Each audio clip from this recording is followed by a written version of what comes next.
근데 우리나라 사람들이 정말 주체적으로 원해서 과학의 시대를 맞이했나?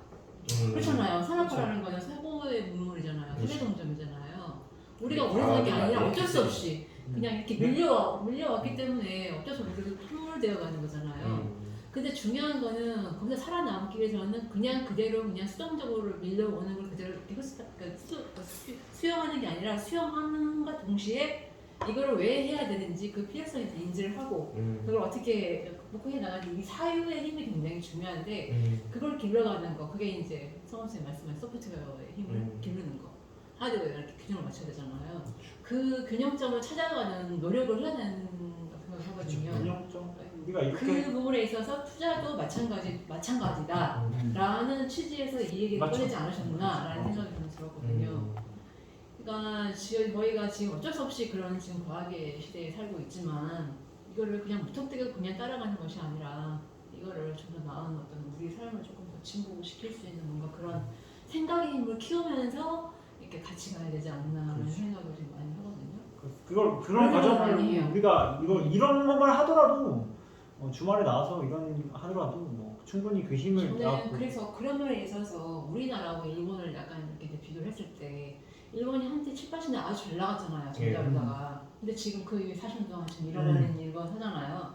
그리고 우리나라 지금 케이팝 시대가 왔어요. 우리나라 차이점이잖아요. 우리가 그 일본이라는 나라에 그 이제 한번 식민지 어떤 그런 삶을 살아보기도 했는데 그럼에도 불구하고 지금은 저희 일본보다 우리나라 위상이 훨씬 더 많이 지금 높아졌잖아요. 그렇죠. 그런 이유는 무엇일까 했을 때 그런 차이점이 있지 않을까 싶어요. 우리는 조금 그런 거에 좀 적극적으로 뭔가 이런 그런 돌파구를 마련하기 위해서 좀 더 그런 쪽으로 노력을 하고 일본은 그 옛날 자기들 잘 나가던 시대 같은 그런 어떤 그걸 많이 고수를 하면서 그런 게 조금 부족하지 않았나 생각을 좀 많이 해요.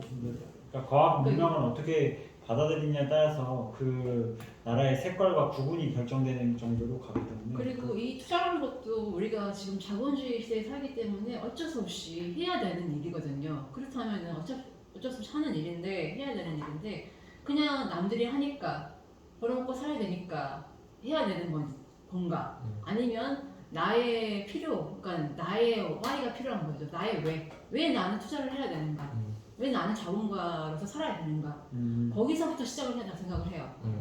그냥 단순히 지금 내가 지금 경제적으로 힘드니까 나 빨리 투자해야지 빨리 잘 벌어서 살아야 돼 이게 아니라 나 왜 자본가의 삶을 살아야 되지? 왜 나한테 돈의 의미는 무엇이고 나한테 투자가로서의 의미는 무엇인가라는 어떤 나의 why가 있어야 생각을 하거든요. 그런 측면에서 이 과학적 세계관도 하나 어떻게 보면 자본을 생각할 수 있는 거죠. 자본을 너는 어떻게 생각하니? 과학이 어떻게 생각하니? 이렇게 꺼냈다 생각을 해요. 그가 왜라는 걸 해서 진호 교수님 아까 뭐 그 과학이 뭐예요? 과학이 그 열매를 맺는 거죠. 열매 과에 배우를 하기 열매를 맺는 학문지. 객관적인 거? 열매를 맺는 다 과학이에요. 아니 과학도 인문과학, 자연과학이 그 다 있죠. 예. 그러니까 과학이라는 것 자체가 테크놀로지랑 헷갈리면 안 되는데 그렇죠. 근데 여기에서는 테크놀로지적 그러니까 과학적이라는 게 이제 숫자와 증명이 돼야 되는 거예요. 증명. 과학 문명이 원래 이게 기술 문명이라고 봐야 되는 거 아니에요? 그럴 수도 있는데 과학 그 뭐랄까 과학이라는 게 보면 좀 약간 사이언스라는 영어 단어에서 번역이 된 것 같은데 그러니까 이제 내가 이거 저 네이버 물어보니까 네. 물어보셨어요? 과학이란 무엇인가? 명사고. 네, 명사죠. 그 보편적인 진리나 법칙의 발견을 목적으로 한 체계적인 지식. 네. 이거 넓은 뜻으로는 학이고 네. 좁은 뜻으로는 자연과학을 이른다. 그래서 좁은 뜻을 아마 협의해. 여기서 과학이 아까 말한 열매를 맺으면 다 학이기 때문에 근데 뒤에 맥을 보면은 과학이 이게 기술 문명 같아. 그렇죠. 기술 테크놀로지랑 헷갈리면 안 되죠. 근데 이제 기술 문명은 과학이 실용화 됐을 때 기술이란 말을 쓰는 거거든요. 그러니까 예를 들면 실험실에서 막 이렇게 하다가 이게 넘어가면 이제 그래서 테크놀로지화 되는 것 같은데 과학 문명이 그 뭐야? 예를 들어서 뭐를 과학 문명이지? 과학 문명이요? 예를 들면 이런 거죠. 태양을 뜨는 어떤 그 언제 비가 오고 언제 내리는지에 대한 예측을 하는 거 있잖아요. 그런 거 자체가 과학인 거. 자연과학인 거죠. 네. 알 수 있잖아요. 수치화 시킬 수 있는 거. 그 옛날도 그런 과학 문명 아닌가? 그것도 과학이니까 넓게 말하면 자연과학 문명, 천체 문명하고 그럴 수 있는데 지금은 그게 좀 더 이제 언어랑 수학적으로 이제 그러니까 피타고라스의 정의는 예전에도 있었어요. 그렇죠. 지천 그럼 그때도 과학 문명권인데 그게 어떻게 그러니까 그게 이제 축적되어 와서 지금 뻥 터져서 우리가 뭐 이렇게 삼각대를 뭐 세우고 뭐 스마트폰을 쓰는 거죠. 그 옛날에도 다 우리나라도 군대에 있었잖아요. 있었고. 그렇죠, 다 있었죠. 네. 맞아요.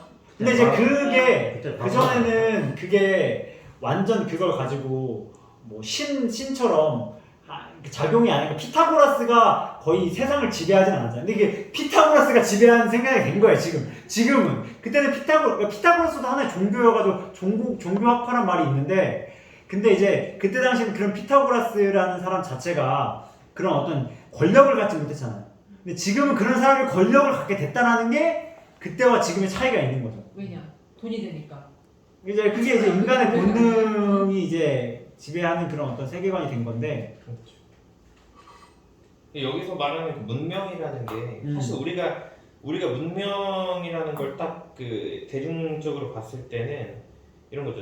옛날에 신석기 시대의 그런 문명, 그러니까 농업을 지어서 살았던 그 문명들이나 지금 시대의 문명을 놓고 봤을 때는 어쨌든 기술적인 발전이 하나의 그 티핑 포인트가 되어가면서 하다 보니까 여기서는 이 과학적 세계관이라는 것이 결국에는 그러니까 영어로 치면 시빌리제이션이 되는 거죠. 그러니까 그게 이제 과학적 세계관이 하나의 대중적으로 쓰는 문명이라는 단어로 딱 그렇게 대치가 되는 것 같아요.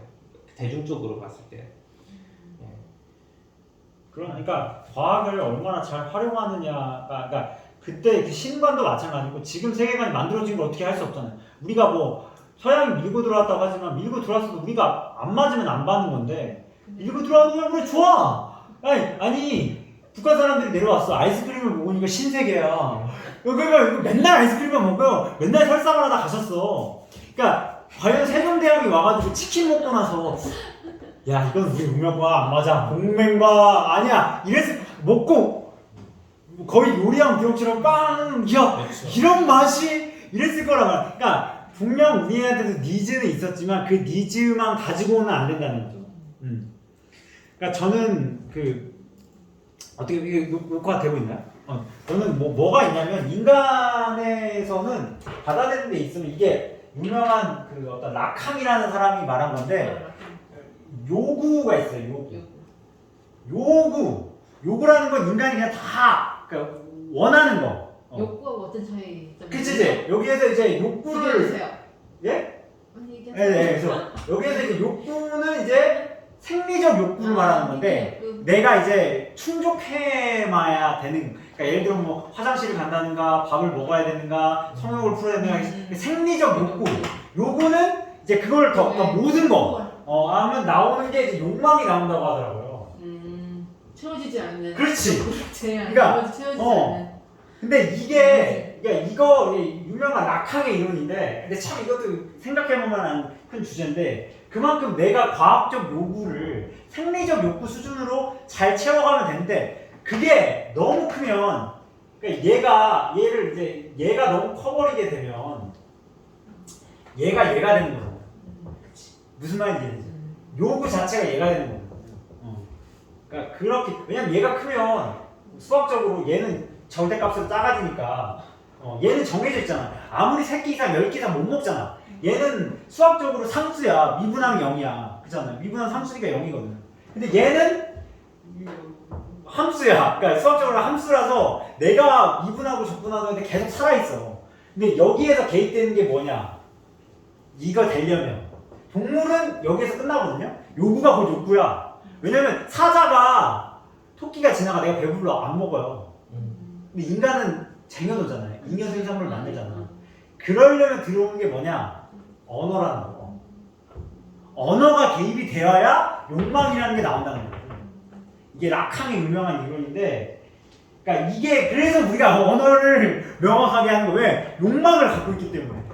욕망을 어떻게 우리가 세련되게 만드느냐. 이게 어떻게 보면 본능이 될 수도 있겠죠. 세련되게 이게 인간만이 가진 본능이 될 수 있는데 그걸 어떻게 세련되게 만드느냐가 언어를 세련되게 만드느냐는 거지. 여기에서 왜냐면 언어가 개입되어야 양이 표시가 되거든. 언어가 개입되지 않고 어떻게 양이 표시가 안 될 수가 있겠어요.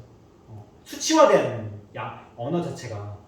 그렇기 때문에 그 과학 문명권이라는 것도 지금에 있는 언어가 어떻게 내가 세련되게 만드느냐에 따라서 이 욕망을 내가 어떻게 좀 더 그 성숙된 욕망인 거지. 성숙된 욕망. 아니 저는 성철 스님이나 김수환 추기경이나 법정 스님도 욕망 덩어리라고 생각해요. 그 욕망을 어떻게 컨트롤했느냐에 따라서 지금의 마지막 종점에서 우리의 성인으로 성각자로 남은 거죠. 워렌 버핏도 마찬가지라고 생각하고 그러한 욕망이 있었기 때문에 그러한 돈이 담겼을 뿐인 거고 그리고 그러한 세계관에 살았기 때문에 워렌 버핏이 성철 스님보다 더 교과서에 실릴 가능성이 크고 그럼 저 욕망이 채워지면 승화가 되는 겁니까? 채워지는 게 아니라 세련되게 그 자기만의 색깔을 갖는 거죠. 그게 그러니까 승화도 그게 승화한 거죠. 어떻게 그런 게 그게 선생님의 영어 언어가 이제 그렇게 표현되는 거지. 승화가 잘 돼서 내 색깔로 그러니까 색깔이 바뀌는 게 승화한 거니까 어떻게 보면 색깔이 돼가지고 그래서 계속 언어를 계속 이야기하는 게 그런 의미에서 이야기하는 거지 않나라고 생각을 해요. 그러니까 이 이론 같은 거를 우리가 그러니까 이런 것도 이제 언어가 되는 거죠. 락항이라는 사람 내가 알았어. 이런 말 했어. 그게 뭔 말이지? 근데 이게 왜 생겼지? 아 언어구나. 그러니까 우리가 언어고 그러니까 문명은 언어. 그래서 언어를 파고든 그러니까 언어를 어떻게 구사하느냐에 따라서 인간의 수준과 절제가 매너와 예가 결정된다는 거죠. 제가 이거 보면서 이제 프리티 우먼이라는 그 귀여운 영화 줄리아 로버츠 그 성원이 형이 좋아하는 거 봤는데 거기에서 완전 거의 창녀가 쓰는 언어가 있고 상류층이 쓰는 언어가 있어. 야 너무 재밌더라고 그게. 근데 거기 안에서 줄리아 로버츠가 얼마나 그 언어를 세련되게 만들면서 옷도 바뀌고 생각도 바뀌고 사람도 바뀌잖아요. 그러니까 이게 저는 언어라는 게 아까 말한 이 글뿐만이 아니라 내 그 어떤 식습과 생활 습관이 다 이게 조화가 돼야 된다고 생각해요. 언어만 앞서가는 게 아니라 그 생활과 식습관과 만나는 사람 이게 적절하게 조화가 될 때 그게 진짜 욕망이 세련된 욕망을 말하는 거지. 언어만 쩍 있고 내 행동은 쩍 있고 만나는 사람은 쩍 있고 입는 옷은 쩍 있고 이게 이러면 안 된다는 거죠. 이게 한순간에 조화가 이루어질 때 그게 진정한 인간이 말하는 언어라는 거지 말이라는 게 아닌 거죠. 이게 글자에서만 있으면 안 된다는 거죠. 그게 진짜 아까 말한 그 과학 문명 지금 과학 문명도 입을 수 있는 옷이 다양하고 먹을 수 있는 게 다양하고 내가 만나는 사람 과학 문명과 유튜브니까 얼마나 다양한 사람을 만날 수 있어요. 하지만 내가 과학 문명과를 어떻게 다루느냐에 따라서 그 문명에서 만나는 사람들의 수준이 달라질 거 아니에요. 그 사람들이 나를 살릴 수도 있고 죽일 수도 있단 말이에요. 그러니까 이런 부분에 있어서 우리가 얼마나 잘 사용하고 있는지를 좀 생각을 해봐야 되지 않을까. 어떻게 이 이론에 대해서 공감하시나요? 홍성 어때? 락항. 저 처음 봤어요. 그래? 네. 근데 약간 이 언어가 좀 더 명확해지지 않니? 요구, 욕구, 욕망. 네. 사회복지학에서도 이론이 나오나요? 도식이 나와요. 아 그래요? 그러니까 욕구가 되게 다양하잖아요, 사람은. 그렇죠. 그러니까 사회적인 욕망. 그렇죠. 이렇게 되죠. 예, 이게 있고 이건 생적인 거잖아요. 그렇죠, 생리적인 이거 거죠. 외에 다른 거 많아요. 뭐 종교의 뭐 여러 가지. 욕구가 있지. 다양한 욕구인데 얘가 채워지면 나머지 이 욕망 있잖아요. 예. 이거를 사회적 위험이라고 생각하는 거예요. 아. 그래서 국가나 복지국가에서 이거를 그렇죠. 개인의 이 사회적 위험을 함께 이거를 도와야 된다. 예. 그러니까 여기에서 이제 욕망에선 이념이 들어가는 거예요. 그래서 자본주의는 이념이라고 말하는 거예요. 그렇지. 이게 다 맥락이 연결되는 그게 언어야. 이게 그러니까 물론 뭐 이게 서구학적 개념이야. 근데 이제 동양학적으로 이걸 어떻게 바라보느냐인데, 그러니까 우리가 이 부분들을 잘 기억을 해서 그러니까 이게 어떻게 보면 이런 과정이 내가 세련되게 만드는 거지. 아 이런 이론을 하나 알고 있으면 그렇기 때문에 근데 어떤 사람은 생리적 욕구가 너무 큰 사람도 있어. 이거는 엄청 큰 사람도 있어. 풍요가 되면 안 되지. 근데 일반적으로 인간은 언어가 되면은 결국 몸이라는 무한적 체계를 갖고 있기 때문에 욕망이 보통 크다고 얘기하는 거지만 내가 볼 때는 생리적 욕구가 큰 사람도 있어. 근데 이 욕구도 어떻게 법제화적인 체계에서 내가 어떻게 잘 만들어가느냐. 저 욕구 이거 잘못 채우면 욕구도 당뇨랑 고혈압 직방이야. 이 욕구도 생리적 욕구도 욕망이 되지 않게 어떻게 하면 그러니까 이것도 이 이론이 절대적이라는 건 아니지만 이런 걸 알고 있으면 이제 언어가 또 명확해지고 그러니까 다 연관이 돼. 아까 언어, 뭐 이념, 사상 뭐 이런 게 들어가는 거지. 그렇게 되는 거죠. 무슨 이론이라고 이게 라캉의 그냥 이론이에요. 그냥 라캉이라는 사람이 저런 이론을 만들었대요. 프랑스에 네, 라캉이라는 사람이 있어요. 학자가 있는데 이거 하여튼 그냥 이제 그거 중요하지 않고요. 그냥 저도 한번 해봐야겠네. 예, 그냥 저도 이게 많이 듣다가 욕망과 욕구에 대해서 이렇게 찾다가 그런 거를 이제 도식화한, 그러니까 저게 이제 과학적 세계관이죠. 저게 왜냐면 저걸 도식화해서 수치화화 시킨 거잖아요. 그렇죠. 그래서 물론이야 과학 문명이 나의 삶에 필요할 수는 있겠지만 절대적이진 않다. 지금은 과학과 자본이 바로 나오죠. 왜냐면 과학 자본주의는 그러니까 세트니까 인간 문명이 주체인 듯 착각을 불러일으키는 시대야. 그래서 저마다 더 많은 부를 쌓으려고 과학과 기술도 당연히 나올 수밖에 없죠. 주는 혜택 속에서 편리함의 극치를 누리고 있어. 과학과 자본이 곧 문명은 아니야. 문명이 과학과 자본을 포섭하는 거지 과학과 자본이 문명은 아니라는 거죠. 근데 지금은 다 그게 그거라고 생각하니까 사실 그게 그건지도 모르고 사는 사람도 많겠지. 그건 착각이야. 지금 21세기지만 18세기 사람은 살면서 얼마든지 문명의 주체가 될 수 있어. 법정 스님은 스마트폰 없는 세대에서도 살았죠. 네. 남이 다 쓰는 컴퓨터, 스마트폰을 쓰지 않아도 문명의 주체로 살아가는데 전혀 문제되지가 않아. 전혀란 말까지 붙이죠. 전혀 문제되지 않아. 그게 능력이며 품격이다.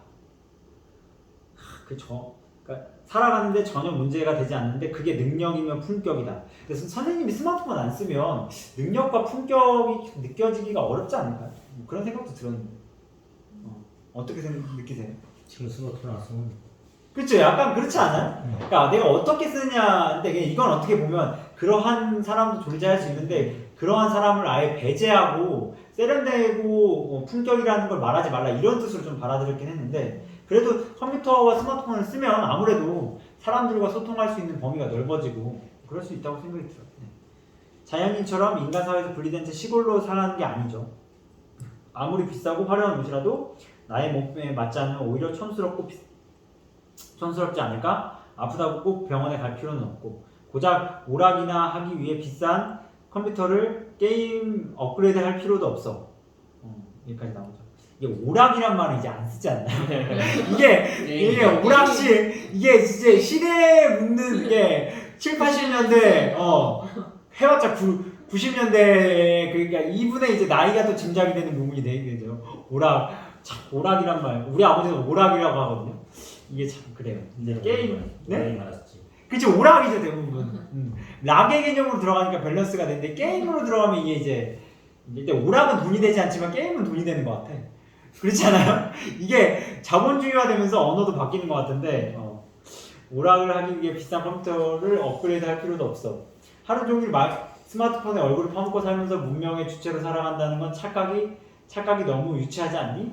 문명의 주체는 세상이 아무리 좋은 게 범람하고 세상 사람들이 문명의 이기를 쫓는다 버둥거리는 순간에도 자신이 살아가면서 딱 필요한 만큼 채우고 사용할 줄 아는 사람이 아까 말한 이론처럼 욕망을 딱 채우고 자기 몸에 맞는 옷을 입을 줄 아는 인간이지. 아무리 돈이 많고 권력이 하늘지라도 나는 지금까지 그런 수준의 인간을 거의 경험하지 못했어. 중庸인간이네. 네? 중庸그렇죠. 무가 벌겁지. 그렇죠. 이게 너무 지나치지도 너무 또 모자라니까. 쉽지 않죠, 근데. 야 자기 몸에 사실 몸에 옷을 맞추냐 옷에 몸을 맞추는 것 같아요. 왜냐면 군대에 있으니까 막 촥 빠지고 착 찌고 최근에도 촥 빠지니까 야 내가 옷을 내 몸에 맞는 옷을 입는다는 게 정말로 어렵구나. 그러니까 내 생활이 진짜 밸런스 있게 고정적인 게 나를 끊임없이 노력하지 않으면 내 체형 유지하기도 정말 버겁구나라는 것도 내가 이번에 느껴요. 왜냐면 저도 건강하고 진짜 딱 그 61kg, 3kg에서 거의 20대를 보내고 나서 30대에 50kg 내려가면서 옷이 안 맞는 건 아니야. 그치 이제 살은 찌지 않았으니까. 근데 허리가 야 이게 내가 이런 허리를 가질 수 있는 게 왜냐면 제 동생이 아무리 운동을 해도 허리살이 안 빠진대. 우리 집 유전이라서. 근데 제가 허리가 빠지는 거 보고서 근데 남성분들도 뱃살, 허리살이 빠지기 쉽지 않다고 하긴 하더라고요. 네, 그러니까 저는 그게 이해가 안 가요. 지금 제 몸이 이렇게 된다는 것도 이해가 안 가는 건데 물론 먹는 게 적죠. 아무래도 소화가 안 되고 답답하고. 근데 아까 먹는 거 보면 잘 먹지만 또 이게 또 집에 있을 때는 이게 그러니까 위가 안 좋다. 사실상 위의 문제라고 보긴 하는데 근데 위라는 게 정신계하고 너무 이게 소화계를 우리가 소아라고 아까 말한 걸 과학 문명처럼 보는 게 아니라 정신계는 모든 게 연관됐어요. 왜냐면 파킨슨병이라는 병 자체가 운동병이라고 생각하지만 파킨슨병이 도파민 부족이라는 어떤 도파민이라는 게 뇌에 작용하는 거거든. 근데 여기도 도파민이 있어요. 그러니까 우리 몸에 아직도 과학 문명권이라는 게 그 프랭ken슈타인처럼 얼굴 따로 이게 아니거든요. 그러니까 위에 작용이 문제가 있는 건 아무래도 정신적인 게 어느 정도 문제가 있는 거거든요. 이게 어느 정도 이제 밸런스가 안 맞는 거죠. 그렇게 좀 느끼는 건데, 그러니까 이게 몸을 내가 정당히 유지하는 것 자체가 옷을 맞추는 건데, 이게 참 그게 어렵다는 거를 자기 몸에 딱 맞는 옷이 있는 인간이라는 게 그게 어렵다는 걸 좀 체감적으로 느끼는 거예요. 웃기죠. 참 그런 게 좀 느끼는 게 어떻게 자기 몸에 맞는 옷을 계속 입고 살아가고 계신가요? 노력하고 있죠. 그쵸. 살아가는 선생님은 거의 뭐 일정하시지 않으신가요? 변화가 많지 않으셔도 네. 살아오시면서 쭉 옷? 네, 옷은 사는 이런 것만 거 크기가. 체중이 일관적으로 변동폭이 좁아갖고 그러니까. 그게 건강하고 네. 잘하시는 거잖아요. 건강하고. 변동폭이 큰 게 문제지. 응. 그냥 어쩌죠. 그렇지. 그게 진짜 수신이라는 거거든요. 시작 관리. 자체가 관리가. 네. 도호 선생님 그 강의 보면 자기가 이제 몸 2kg를 갔다고 하고 가끔 우통 먹고 막 하게요. 근데 철학자의 몸 철학이라는 게 정말 합기도 하지 않으셔요? 합기도 하시죠. 합기도에 나와서 뭐 강의도 하시고 합기도랑 그런 걸 보면 진짜 이게 몸 철학을 잘 가지고 간다라는 게 철학자면서 투자자도 되게 건강해야 되니까 워렌 버핏가 그렇다고 해서 몸이 막 크다 나쁘다 아니 워렌 버핏 보면 또 뚱뚱하고 잘 살잖아요. 그렇게 해서 되고 자기의 그거에 맞게 90살까지 그 몸 갖고 사셨는데 켄터키 프라이드 치킨 할아버지인 줄 알았어. 처음에 후덕해가지고 포크 좋아한대잖아요. 소고기 좋아 소금 좋아한대잖아. 그러니까 인간의 어떤 체형이라는 게 고정되어 있는 건 아니지만 자기의 체형을 꾸준히 이렇게 맞게 간다는 게 정말 참 어려운 일이다. 이게 그런 인간의 수준을 거의 경험하지 못했다는 게 앞으로 우리가 나를 이제 증명하는 과정 속에서 좀 어려운 것 같아요. 그게 또 다 나의 식습관이 지금 답은 또 아니거든요. 스님들도 당뇨, 고혈압 달고 다니세요. 있어요. 스님이라고 다 절제하는 분들이라고 해서 당뇨, 고혈압 안 오는 게 아니에요. 일단 유전이 거의 먹고 들어가는 게 있기 때문에 스님의 아버지가 당뇨였습니다. 스님도 당뇨 걸릴 확률이 크거든요. 그러니까 식습관이라고 해서 내가 다 답이라고 생각하진 않는다고 생각하거든요. 그러니까 그걸 어떻게 계속 지속적으로 문명과 밸런스 있게 가느냐 그 인간을 말한 것 같아요. 몸무게를 뭐 51kg 계속 꾸준히 유지하는 그런 뜻이 아니라 60kg 뭐 이런 게 아니라 그런 뜻을 좀 이해했고 문명의 주체로 살아가는 사람들이 적다라는 게 무슨 큰 문제야. 모두가 평범하게 자기를 충실해 간다면 좋은 사회라고 할 수 있잖아. 삼촌은 모두가 성인처럼 사는 사회를 꿈꾸는 거야? 라고 딱 물어봐. 어떻게 모두가 공자가 되는 삶, 모두가 부처가 되는 삶 어떻게 생각하세요? 모두가 착한 사람이 없잖아. 그쵸. 착하다는 개념이 없죠. 모두가 성인이면 성인이 그렇죠. 착하면 안 되거든. 네. 착한 사람도 있어야지. 그렇죠. 어떻게 생각하세요? 홍선은 모두가 공자인 삶. 머리 아플 것 같아. 그렇지. 네. 재미가 없지. 재미가 없지. 이게 참 대변이 극단적이잖아요. 그러니까 극단을 포섭하고 가야 되는데, 그러니까 극단에 서 있고 극단을 포섭하고 가야 되는데 이런 사회는 최악이라고 저는 생각하거든요. 모두가 공자인 삶, 모두가 부처인 삶. 모두가 부처면 다 망해. 왜 애를 낳지 않기 때문에. 인간 지속할 수 없어. 그럼 멸종이야 바로. 공멸로 가는 길이야. 그렇잖아요. 모두가 부처가 되면 모두가 예수가 되면 예수도 죽었잖아.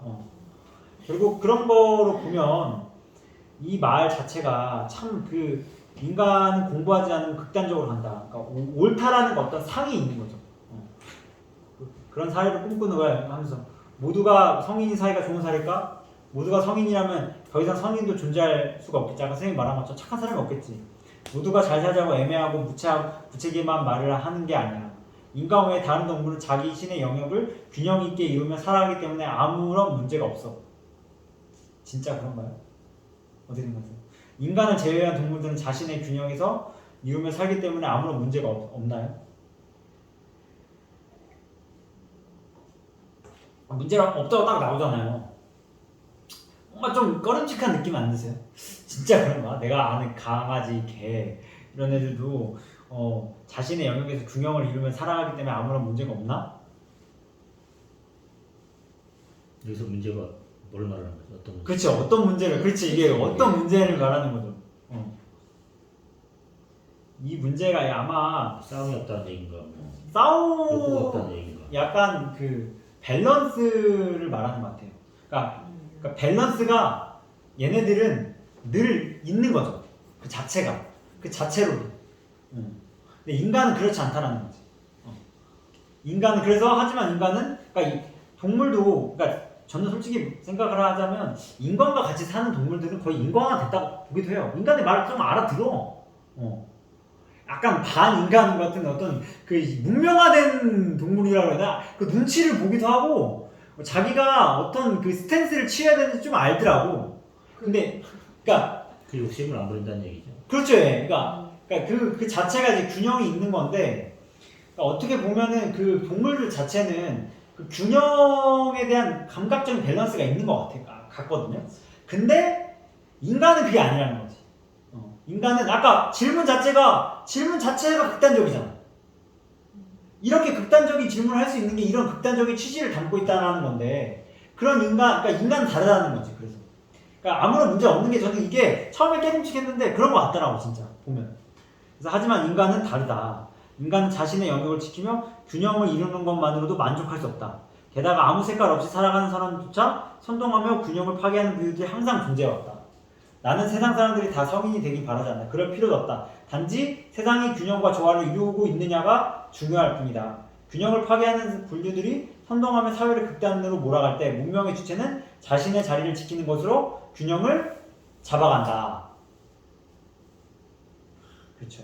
균형을 잡아가죠. 이들은 자신의 신념이 대단하고 특별해서가 아니라 무분별하고 무한행동하는 인간들처럼 살고 싶지 않을 뿐이야. 문명의 주체가 사라질수록 사회는 극단적인 선동에 휘말릴 것이고 또다시 일본의 군국주의나 나치즘이 판치는 세상으로 사회는 치닫게 될 거야. 하고 딱 옵니다. 참 여기에서 보면 균형을 잃는 순간 배는 침몰하게 되고 극단으로 가는 거잖아요. 성환이 형은 어떻게 균형을 잡아가는 이 과정 리더로서 그렇게 할 생각 있으신가요? 네, 그렇게 하고 있고 하려고 노력을 계속 끊임없이 해야 그래야 이게 어떻게 보면 저는 여기서 좀 와닿는 말이 뭐냐면 뭔가 대단한 거를 내가 해야 된다고 생각을 해왔던 거죠. 그러니까 이게 실천이 너무 어려운 거예요. 거리감 있고. 기대치가 너무 높고. 네. 그러니까 서양의 어떤 사상 있잖아요. 그런 꿈, 계획, 막 이런 거. 뭐 아이들한테도 어른들이 맨날 그러잖아. 너 꿈이 뭐냐?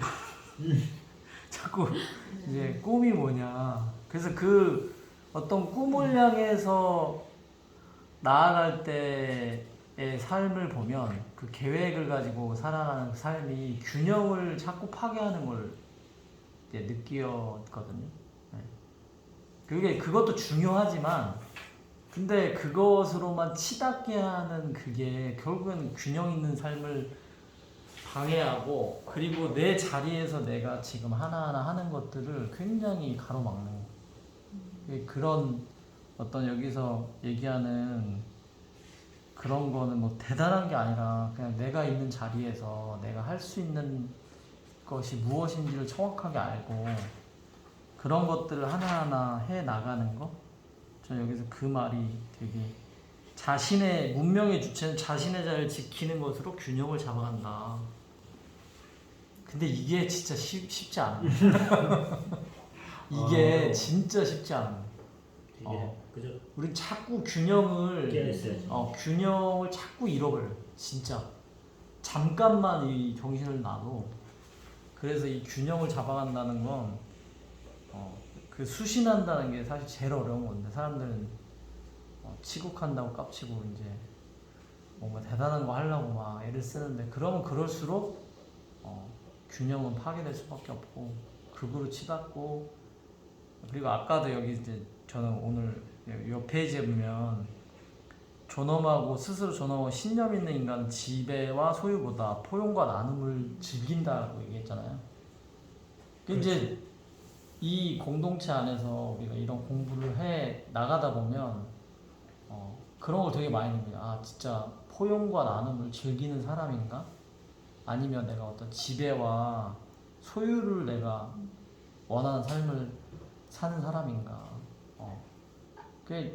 이런 공부를 하기 전에는 누구나 다 어떤 지배를 하려고 하고 소유하려고 하고 그렇게 살 수밖에 없는데 거기에서 균형을 맞추게 하는 게 이 공부. 그래서 내가 포용과 나눔을 진짜 이 균형 있는 사람은 포용과 나눔을 즐기잖아요.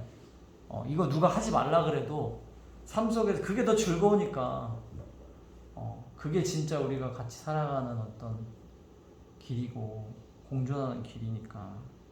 그래서 이 모든 게 이게 딱 보면은 어떻게 보면 다 진짜 맞아 떨어져가는 그런 언어들이고 우리가 이런 언어를 깨우쳐야 되는 게 아닌가. 너무 좋습니다. 네. 저는 좀 약간 좀 말이 좀 이상한데 말이 좀 이상하다고? 네, 뭐냐면 모든 사람들이 성이 되기를 바라진 않아. 그럴 필요도 없어. 단지 세상이 균형과 조화를 이루고 있느냐가 중요할 뿐이야라고 했잖아요. 근데 이 세상이 균형과 조화를 이루려면 또 어떻게 보면 다 성인이 돼야 균형과 조화가 이루어져야 될 것 같은 생각이 들어요. 그럴 수 있어. 균형과 조화를 나는 그런 생각, 네. 그럴 수 있다고 그런 생각하는데 건 성인들이 할 수 있는 범주잖아요. 그치. 그러니까 균형과 조화가 되려면 그게 성인이 할 수 있으니까 결국에는 또 다 결국 성인의 길을 가야지, 다 성인이 되지 않더라도 그 길을 받아들이고 가야지 또 그 균형과 조화로운 사회를 만들 수 있는 거 아닌가? 라는 생각도 들어요. 근데 그 말은 내가 생각할 때 저도 이제 이 생각을 했었거든요. 다 가야지. 그러니까 그 말은 뭐냐면 그냥 내가 가면 돼. 어. 그 답은 내가 나가. 그러니까 누가 가든 말든. 그치. 그러니까 사람들 자꾸 우리 다 가야 되는 거 아니야? 그러면 이게 너무 힘들어지는 거지. 그렇게 될 수도 없고. 네. 그러니까 네가 가라고. 딴 사람 피게 되면 너나 지금 네 자신의 그치. 길에서 네 자리에서 네 길을 가는 게 결국엔 균형 있는 길이 되는 거지.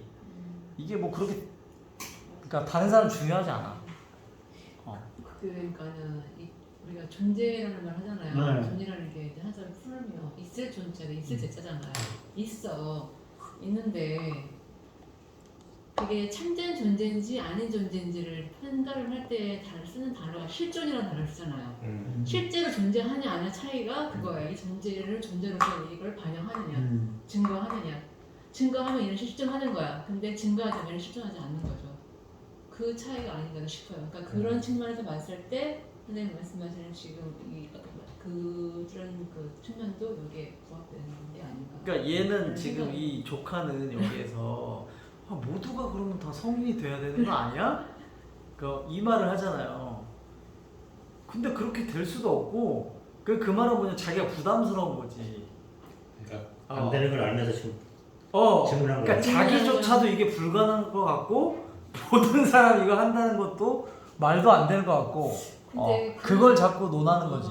근데 저는 이 실존적인 인간이 되는 게 그게 그렇게 어려운 것일까? 라고 했을 때 저는 어렵다고 생각하지는 않거든요. 자기만의 사회 힘이 있다면 그리고 그걸 통해서 경험해 나간다면 삶은 그럼 자기만의 언어도 발견하게 될 것이고 타인과 다른 자기만의 주체적인 삶이 이루어지지 않나 성립되는 거 아닌가 이걸 바라는 거 아닐까요? 그다음 그게 성인이 자질이 아니라 성인이 아니더라도 그러니까 근데 우리가 구절을 그거는 보면 중요한 거는 네. 꾸준히 해야 되는 거야. 그렇죠 지속성 꾸준히 못해서 그게 문제지. 네, 지속성이 순간적으로는 다 할 것 같은데. 네. 선생님 말 지금 녹음합니다. 지속성인데 그게 있어요. 그러니까는 정약용이 아언각비라고 해가지고 아언이란 말은 표준말 아니면 좋은 말 우리가 계속 쓰고 싶은 말 그러니까는 어떻게 보면 정법 이런 걸 대체할 수 있다고 할 수 있는데 아언의 각비가 뭐냐면 각자는 깨달은 각자에다가 비는 그를 비자예요. 나의 잘못된 점, 그동안 잘못된 경험이나 뭐 습관 이런 거를 안 좋은 것이라는 걸 자기가 깨달은다는 거죠. 아흔에 비추어서 표준의 어떤 내가 가고자 하는 어떤 이 상황에 비추어서 나의 지금 현재 그랬던 거를 깨우친다는 거거든요. 그럼 그 다음 어떻게 되겠어요? 깨우쳤으니까 어떻게 돼? 자기의 잘못된 삶을 고쳐 나가려고 노력을 하겠죠. 그럼 그렇게 하다 보면은 나의 삶이 만들어져, 나의 언어가 만들어져. 그러면 어떻게 되죠? 지속성이 되는 거죠. 죽을 때까지. 네, 그게 성인들이 그렇게 살아온 게 아닌가 저는 싶어요. 현실은 그게 아닌가. 유명한 뭐 율곡이가 조선 왕조의 천재라면 엄청난 천재거든요. 율곡이가 썼던 경몽유결이라는 책에 참 문장이 뭐냐면 공부를 한다는 거는 성인이 되는 것에 뜻을 두는 것이다. 그런 말이 나와 진짜. 그리고 공부를 해서 성인이 된다고 하면 이거만큼 대단한 게 어디냐? 라는 말이 나오는데, 그러니까 그런 말에서, 그러니까 그 어떤 여러 가지, 그러니까 다 성인이 되라는 뜻이 아니라 혼자, 그러니까 성원이면 너무 좀 혼자 그냥 가면 되고, 근데 어떤 그 밸런스라는 게 예를 들어 뭐 평균이 모집단 뭐 50명이 평균이 5가 돼야 돼. 아니 5가 아니고 뭐 35가 돼야 돼. 예를 들면. 그러면 다 35를 쓰냐? 그건 없잖아. 그게 성인이라는 어떤 길이라면. 근데 성인이라는 거는 35가 되려면 다른 숫자들을 다 보고, 왜냐면 전체를 볼 수 있어야 문명처럼 깨달는 건 전체를 보는 거야. 전체를 딱 봤을 때 내가 어떤 숫자가 되면 되는지를 아는 거야. 지금 나의 숫자가. 근데 그 숫자를 가다 보면 다른 사람들이 날 보고 제자가 있기 때문에, 성인은 무조건 늘 제자가 있기 때문에 그 제자들이 나의 숫자와 동일이 되겠지. 지금 35를 만드는 게 좀 더 수월해지겠지. 그런 느낌으로 보거든요. 그러니까 저는 성인이라는 게 약간 찰흙과 같이 전체를 봤을 때 내가 필요한 부분에, 찰흙은 필요한 부분에 붙이면 다 그 모양이 맞잖아요. 그러니까 물처럼 상선약수가 말한 노자가 말한 상선약수처럼 자기가 딱 그 자리에 맞는 모양이 딱 되는 거예요. 그러니까 그런 모양으로서 가면 그럼 그게 딱 밸런스가 갖춰지는 거라고 보거든요. 그러니까 내가 나의 그 어떤 포지션을 명확하게 알면 그 순간 근데 내가 나뿐만이 아니라 세상이 좀 어려워지면 나의 힘이 좀 세져야겠죠. 나의 힘이. 그러니까 그러려면 그런 계속 자본주의라고 하면 뭐 돈의 권력을 키운다든가 기업의 사이즈를 키운다든가, 그게 이제 곧 성인의 길. 그러니까 성인은 무조건 전체를 볼 수 있어야 되는데 그 전체를 볼 수 있는 그 수준은 그 성인의 수준에 달려 있는 거겠지. 그러니까 그 수준만큼 내가 그 찰흙으로 붙여나가려면 그 수준만큼 알아야 될 테니까. 그러니까 저는 그 아까 말한 것처럼 여기 있는 모든 말들이 자기가 성인의 길을 묵묵히 가면 그러면 그걸 보고 나도 그렇게 왜냐면 인간이라는 건 결국 다 죽는데 그 죽는 그 죽음 앞에서 우리가 과연 무엇을 해야 할까는 좀 더 명확하게 보인다고 생각을 하기 때문에 그런 종교적인 문제도 다 들어가고 좀 생각이 들어요. 균형이라는 게 좀 어렵죠. 왜냐면 어느 순간은 내가 희생해야 되긴 하니까. 이순신 장군이 거의 성인이라고 하면 노량에서는 죽잖아요. 끝까지 그 적을 그렇게 따라갈 필요도 없었는데도 불구하고, 근데 그거 손자병법에 나오면은 끝까지 적을 노량해전에 보면 갈 필요가 없었다고 하지만 그건 병법적으로도 맞는 이야기예요. 병법적으로도 끝까지 쫓아가서 죽이라고 손자병법에 나와 있어요. 퇴각하는 적은 어떻게든. 근데 그걸 이제 역으로 노려서 제갈량 같은 사람들이 매복전술을 썼지만, 그러니까 그 노량해전은 참 재밌는 게 병법적으로도 맞고, 그리고 이순신 장군의 성적으로도 맞고 다 맞아요. 사람들이 굳이 갈 필요 없지 않냐. 그 병법은 그러면 그 사람 병법을 모르는 사람. 제 생각에 이순신은 병법적인 측면에서 이렇게 끝까지 갔다고 생각하지는 않고요. 이제 그 일본에 다시 제거 그거를 방지하기 위해서. 그게 병법의 원칙이에요. 네. 기본적인 그렇긴 한데 일본 자체에 대한 그런 일반적인 적에 대한 개념과 일본에 또 다르게 생각했던 것 같아요. 그런 측면에서 끈질기게 이렇게 하지 않았을까 라는 생각이 들고, 또 다른 측면은 거기서 살아나와봤자 이순신의 그 나중에 말로는요 죽을 수밖에 없는 운명이에요. 그것도 있어. 자기 운명을 받아들인 것 같아요. 그래서 그렇다면 이게 다 여러 가지가 이제 다 맞아. 이게 참 재밌는 게 탁탁탁탁탁탁 다 맞아. 그게 어디 쪽으로 해석을 해도 그게 다 맞는다는 게, 저는 제가 위험하게 느꼈을 수도 있었지만 제 발언 중에 하나가 뭐였냐면, 이순신 장군은 일본의 시민들을 위해서도 죽었다고 생각했어요. 왜냐? 전쟁은 일본에 있는 시민도 고통받아. 걔네도 고통이지. 그러니까 걔도 고통받는데 끝까지 걔를 싸워 죽이면 일본이 전쟁을 안 일으키기 때문에 일본 시민들도 300년 동안 조선을 공격하기 위해서 희생 안 당했을 거 아니야. 그러니까 어느 나라든 전쟁이 벌어지면 다 피해인데. 이렇게 우두머리들 어. 잘못이지. 백성들은 아무 잘못 그러니까 없어. 일본의 백성을 위해서도 노력. 그러니까 그걸 들으면 뭔 개소리 할 수도 있어요. 아니, 일본 백성을 위해서 끝까지 싸워서 죽여? 아니 전쟁이라는 걸 파고들면 그게 진짜 맞는 말이거든. 그러니까 그래서 이순신의 책이 먼저 나온 게 일본에서 먼저 나와요. 일본에서 먼저 쓰다고. 원래 그 회장 장군 누구지? 장군 중에 두 사람 이름 까먹었는데 와카자키인가 그 와키자카 야스하루가 있고 이게 쭉 있는데 그게 참 일본을 위해서 죽지 않았다면 일본 시민을 위해서 죽지 않았다면 일본 사람은 기르지 않아요. 근본 자체가. 근데도 그러니까 다 맞아. 일본의 시민 위해서도 맞고 아까 말하는 죽을 수밖에 없는 조선의 운명에서도 맞고. 그러니까 성인이라는 건 그 밸런스라는 건 결국 어떤 각도에서 보느냐에 따라서 아까 제가 말한 병법 이런 것 각도에서 보느냐에 따라서 다 그게 그 어떻게 보면은 원처럼 맞다고 해야 하나의 정이 성인에 가는 길이라면 반지름이 다 거기서 맞잖아요. 그러니까 동그란 원에서 다 맞는 그게 진짜 조화가 있는 그런 것이 아닌가. 그런 게 조금 성인에서 느끼고. 근데 오늘도 이렇게 좋은 이게 진짜 밸런스 있는 이야기라 생각해요. 주말에 이런 시간에 있다라는 게 사람들은 여기서 커피 마시고 좋은 거 먹으러 가고 놀러 가고 하는 것도 그 사람의 삶에서 밸런스라고 그 사람들은 어떻게 보면 착각할 수도 있어요. 예. 근데 월급쟁이들은 그럴 수밖에 없다고 생각이 들어요. 월급을 착각을 하는데 그 사람들은 맞아. 예, 그게 맞아. 그렇지. 근데 그걸 뭐라고 하지 않아. 왜냐면 소인은 소인의 덕이 있고 대인은 대인의 덕이 있기 때문에 그렇다고 소인이라서 뭐라고 하는 건 아니지만 그 안에서 내가 어떻게 그 사람들과 또 같이 갈 수 있느냐 하는 건 나에 또 달려있다고 생각을 하고 오늘은 또 여기서 마치지만 다음 시간에도 또 좀 몇 페이지도 안 나갔어요. 근데 지금 그래도 지난주가 좀 많이 나가요. 왜냐면 이제부터는 이제 좀 저희들이 체력이 딸려서 그런 건지 모르겠는데 좀 약간 덜 파고드는 것도 있으니까 그런 것도 좀 느껴집니다. 여기서 마치도록 하겠습니다.